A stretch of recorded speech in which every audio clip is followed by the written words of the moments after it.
అంటే 3.5 ఎకరాల పైబడి తరి పొలం ఉన్న వాళ్ళకు రేషన్ కార్డు ఉండదు కాబట్టి రుణమాఫీ చెయ్యవు. 7 ఎకరాల మెట్ట భూమి ఉంటే రేషన్ కార్డు రాదు కాబట్టి అంతకంటే ఎక్కువ ఉంటే నువ్వు దీనికి ఇవ్వవు.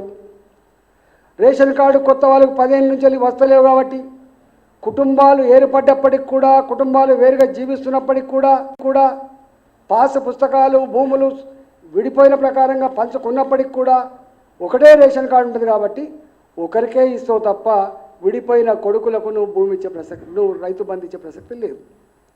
అంటే పొమ్మనక పొగబెట్టినట్టు తప్ప ఎగబెట్టుడు తప్ప ఇంకోటి లేదు.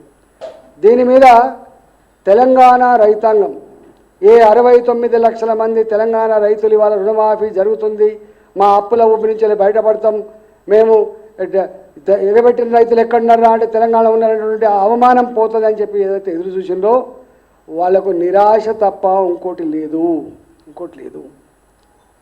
ఇవాళ ఈ రేషన్ కార్డు పెట్టామంటేనే ఇది ఒక అవమానం. రెండవది, ప్రభుత్వ ఉద్యోగి రేషన్ కార్డు ఉండదు, రిటైర్డ్ ఉద్యోగులు రేషన్ కార్డు ఉండదు, ఆర్టీసీ కార్మికులు రేషన్ కార్డు ఉండదు, చివరికి అవుట్సోర్సింగ్లో పనిచేసే 12,000 13,000 ఉద్యోగులు రేషన్ కార్డు ఉండదు, సింగరేణి కార్మికులు రేషన్ కార్డు ఉండదు, రాదు రేషన్ కార్డు. అంటే వీళ్ళందరూ కూడా ఊర్లల్లో 2 ఎకరాలు 3 ఎకరాలు భూమి కలిగి ఉండి ఆ మట్టిని నమ్ముకొని ఊరిని వదిలిపెట్టలేక, ఆ వ్యవసాయ బంధాన్ని విడిచిపెట్టలేక వ్యవసాయం చేస్తున్నావు. వాళ్ళందరికీ నువ్వు ఎగనామం పెట్టినట్లు లెక్క, అంటే నువ్వు ఇవ్వనట్లు లెక్క. నువ్వు రైతు రుణమాఫీ చేయవు.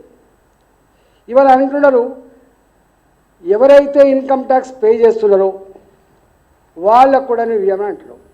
ఇన్కమ్ ట్యాక్స్ ఇవాళ పెద్ద కంపెనీలు మాత్రమే ఇన్కమ్ ట్యాక్స్ పే చేస్తలేవు. ఇవాళ ఇన్కమ్ ట్యాక్స్ పే చేస్తున్న ప్రభుత్వ ఉద్యోగులు, సింగరేణి కార్మికులు, రిటైర్డ్ ఉద్యోగులు, అన్నిటికంటే మిక్కిలి రైతులు కూడా అక్కడక్కడ ఇల్లు కట్టుకోవాలన్నా, ఏవో కారు కొనుక్కోవాలన్నా, కొడుకును అమెరికా పంపించాలన్నా కూడా క్రిసిల్ రేట్ల మీద మాట్లాడుతున్నారు. క్రిసిల్ రేట్స్ అని మాట్లాడుతున్నారు. అంటే బ్యాంకులలో మాకు అకౌంట్లు ఉండాలి, మాకు ఇన్కమ్ ట్యాక్స్ పే చేసినట్టు కూడా ఉండాలి అని చెప్పి వాళ్ళు కూడా ఈ మధ్యకాలంలో ఇన్కమ్ ట్యాక్స్ పే చేస్తున్నారు. 5,000 పే చేస్తారా, 10,000 పే చేస్తారా అంటే ఇన్కమ్ ట్యాక్స్ పే చేస్తున్నారనే పేట నిజమైన భూమిని నమ్ముకున్న రైతులందరికీ కూడా నువ్వు ఎగనామా పెట్టే ప్రయత్నం చేస్తున్నావు. దీంట్లో నేను అడుగుతున్నా రేవంత్ రెడ్డి గారిని, సరే నీ మాట చాలా స్పష్టంగా అర్థమైపోయింది, మోసం చేసే వాళ్ళని నమ్ముతారు కాబట్టి మోసం చేస్తున్నా నిన్ను నమ్ముతారు, తాత్కాలిక నమ్ముతారు. నేను అడుగుతున్నా, ఏ సోనియా గాంధీ గారు పుట్టినరోజు సందర్భంగా ఇస్తా అని చెప్పినవో, దేవత అని చెప్పినవో, దేవత మీద ప్రమాణం చేసిన మీరు మొన్న జోగులాంబ, మా యాదగిరి నరసింహ, మా వేమరాడ రాజన్న, మా భద్రాద్రి రాముడు, అన్ని దేవతల మీద శివలాల్ మహారాజు అన్ని దేవతల మీద కూడా ప్రమాణం చేశారు. అంటే నీ మాటకు నమ్మకం పెడతలేరని చివరికి దేవులను కూడా అడ్డం పెట్టుకొని చేసినావు. నేను అంటున్నా, తెలంగాణ ప్రజలారా, ఎన్నికల ముందు కావచ్చు, ఎన్నికల తర్వాత కూడా కావచ్చు, రేవంత్ రెడ్డి గారు ముఖ్యమంత్రి హోదాలో రైతు రుణమాఫీ గురించి మాట్లాడినటువంటి మాటలన్నీ కూడా మీరు వినండి.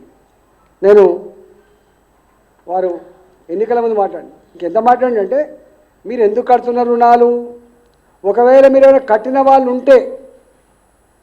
ఉంటే మళ్ళీ అర్జెంటుగా బ్యాంకుకు పోయి 2 లక్షల రూపాయలు రుణం తీసుకో.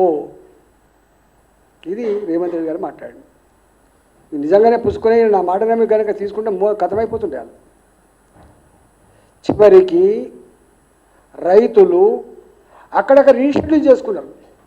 బ్యాడ్ ఉండద్దు, బ్యాంకుకు బ్యాడ్ అకౌంట్స్ ఉండొద్దని, రైతులు కూడా బ్యాడ్ పేరు రావద్దని చెప్పి మళ్ళీ రాబోయే కాలం రుణం పొందాలన్నా లేకపోతే ఇంకేమైనా కావాలన్నా